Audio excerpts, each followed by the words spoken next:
We had to close the road off at one point in time. It was zero visibility and flames coming through the area. So that's what you can see along this here, this driveway. And as you can tell, the fire was pretty intense when it came through. Now here in just a moment, we'll walk up and we'll show you the structures that were threatened.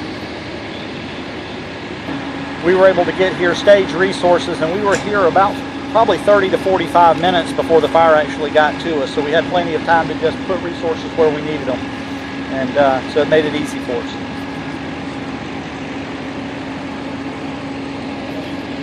All right, we'll walk on down here. Sometimes back in here, they see flames getting close and they're not putting the water on. We'll wait.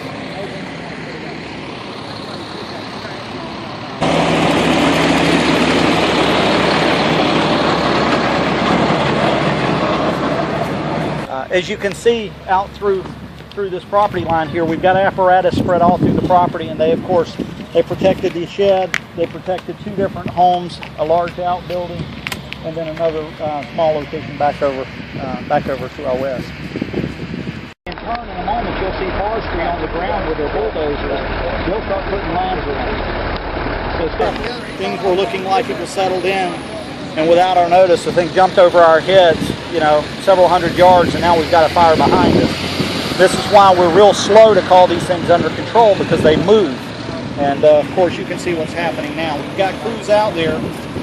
Forestry is already in the process of getting tractors out there. You can see how deep that fuel is. This is going to be a fire that tractors now have to fight, and they'll fight it with helicopters also. Landing, I'll give you 19 clear.